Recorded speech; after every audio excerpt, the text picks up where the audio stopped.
बहुत पुरानी बात है। धारा नगरी में गंधर्व सेन नाम का एक राजा राज्य करते थे। उसके 4 रानियां थीं। उनके 6 लड़के थे जो सब के सब बड़े ही चतुर और बलवान थे। संयोग से एक दिन राजा की मृत्यु हो गई और उनकी जगह उनका बड़ा बेटा शंख गद्दी पर बैठा।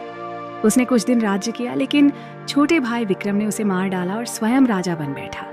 उसका राज्य दिनों दिन बढ़ता गया और वह सारे जम्बू द्वीप का राजा बन बैठा। एक दिन उसके मन में आया कि उसे घूमकर सैर करनी चाहिए और जिन देशों के नाम उसने सुने हैं उन्हें देखना चाहिए। सो वह गद्दी अपने छोटे भाई भर्तृहरि को सौंपकर योगी बनकर राज्य से निकल पड़ा। उस नगर में एक ब्राह्मण तपस्या करता था। एक दिन देवता ने प्रसन्न होकर उसे एक फल दिया और कहा कि इसे जो भी खाएगा वह अमर हो जाएगा। ब्राह्मण ने वह फल लाकर अपनी पत्नी को दिया और देवता की बात भी बता दी। ब्राह्मणी बोली, हम अमर होकर क्या करेंगे? हमेशा भीख मांगते रहेंगे, इससे तो मरना ही अच्छा है। तुम इस फल को ले जाकर राजा को दे आओ और बदले में कुछ धन ले आओ। ये सुनकर ब्राह्मण फल लेकर राजा भर्तृहरि के पास गया और सारा हाल कह सुनाया। भर्तृहरि ने फल ले लिया और ब्राह्मण को 1 लाख रुपए देकर विदा कर दिया। भर्तृहरि अपनी एक रानी को बहुत चाहता था। उसने महल में जाकर वह फल उसी को दे दिया। रानी की मित्रता शहर कोतवाल से थी।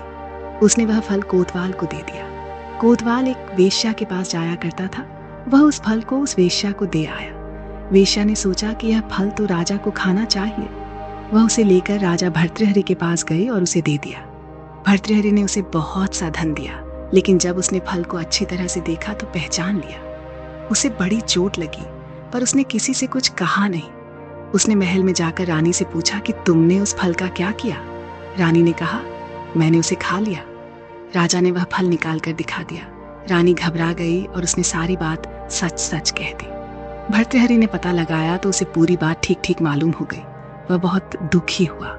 उसने सोचा, ये दुनिया माया जाल है, इसमें अपना कोई नहीं। वह फल लेकर बाहर आया और उसे धुलवाकर स्वयं खा लिया। फिर राजपाट छोड़ योगी का भेष बना जंगल में तपस्या करने चला गया। भर्तृहरि के जंगल में चले जाने से विक्रम की गद्दी सूनी हो गई। जब राजा इंद्र को यह समाचार मिला तो उन्होंने एक देव को धारा नगरी की रखवाली के लिए भेज दिया। वह रात दिन वहीं रहने लगा। भर्तृहरि के राजपाट छोड़कर वन में चले जाने की बात विक्रम को मालूम हुई तो वह लौटकर अपने देश में आया। आधी रात का समय था। जब वह नगर में घुसने लगा तो देव ने उसे रोका। राजा ने कहा, मैं विक्रम हूं, ये मेरा राज है, तुम रोकने वाले कौन होते? देव बोला, मुझे राजा इंद्र ने इस नगर की चौकसी के लिए भेजा है।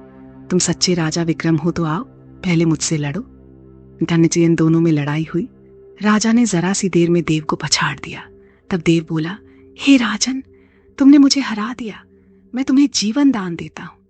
इसके बाद देव ने कहा, राजन, एक नगर और एक नक्षत्र में तुम 3 आदमी पैदा हुए थे। तुमने राजा के घर में जन्म लिया, दूसरे ने तेली के और तीसरे ने कुम्हार के। तुम यहाँ का राज्य करते हो, तेली पाताल का राज्य करता था। कुम्हार ने योग साध कर तेली को मारकर शमशान में पिशाच बना सिरस के पेड़ से लटका दिया है।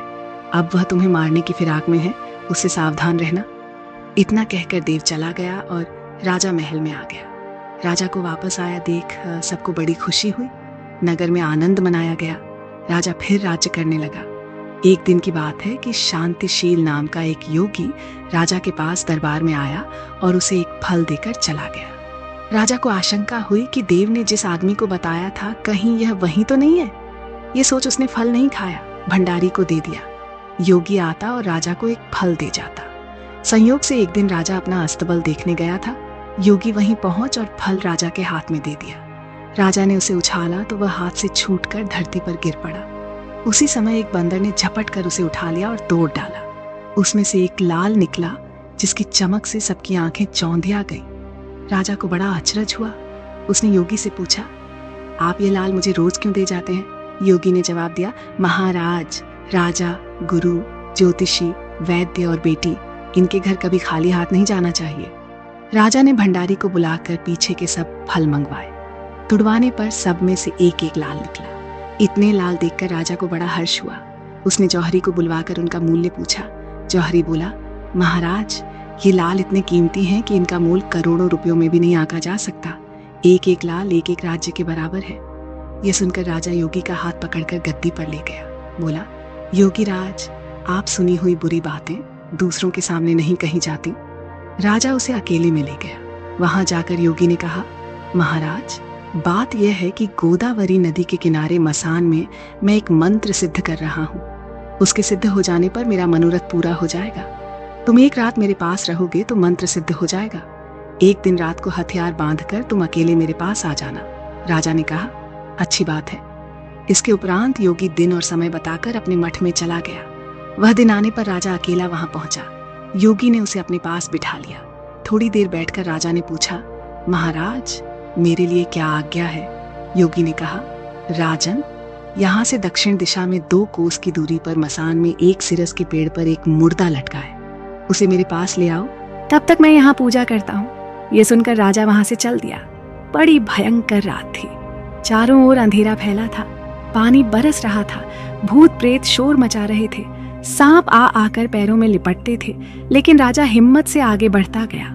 जब वह मसान में पहुंचा तो देखता क्या है कि शेर दहाड़ रहे हैं, हाथी चिंघाड़ रहे हैं, भूत प्रेत आदमियों को मार रहे हैं। राजा बेधड़क चलता गया और सिरस के पेड़ के पास पहुंच गया।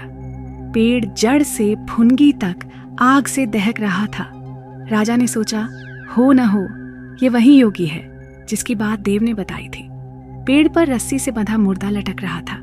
राजा पेड़ पर चढ़ गया और तलवार से रस्सी काट दी। मुर्दा नीचे गिर पड़ा और दहाड़ मार मार कर रोने लगा।